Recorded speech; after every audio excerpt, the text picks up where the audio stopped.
꽃보다 더 예쁜 아이였습니다. 눈에 넣어도 아프지 않을 보물이었습니다. 부모는 한순간에 이 예쁜 아이를 잃었습니다. 그날 좀 늦어서 혜인이가 엘사 드레스를 입었는데 배가 좀 쪼인다고 하더라고요. 그래서 혜인아 다음에 또 사줄게. 오늘은 일단 입자 하면서 되게 급하게 내려왔다는 기억이 있어요.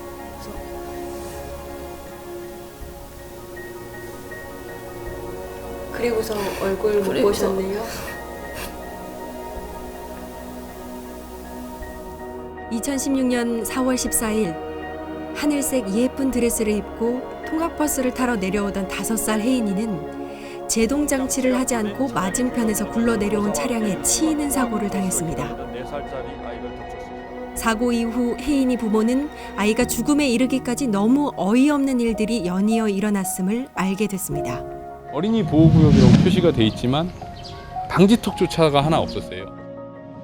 아이를 보육하는 사람들이 기본적인 응급조치조차 못하는 사람들이라면 어떻게 아이들을 믿고 보낼 수가 있으며, 그러나 그 누구도 처벌받지 않았습니다.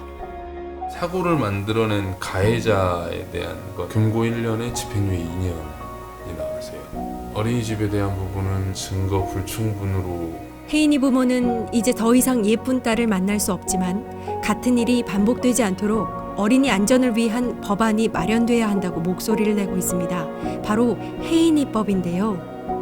3년 전 지역 국회의원인 표창원 의원이 혜인이 사고가 인재였다는 사실에 주목해 제안한 이 법안은 어린이 이용시설 종사자가 어린이 위급 상황 발생 즉시 필요한 조치를 취하도록 규정하고 있습니다.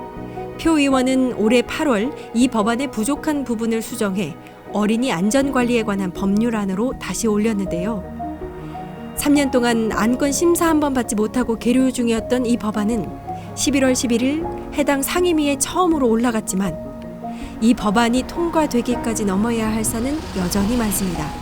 아이들의 사망사고가 높고 같은 문제가 발생하고 있다면 당연히 이거는 법제도에 문제가 있는 거거든요. 이걸 가장 먼저 살펴야 하는 사람들이 정부와 국회의원들 아니겠습니까?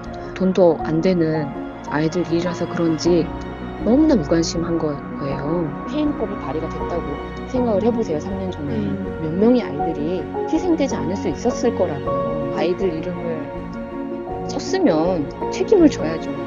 20대 국회에서 혜인이처럼 억울한 죽음이 또다시 발생하지 않도록 하기 위해 만들어진 법안만 총 5건.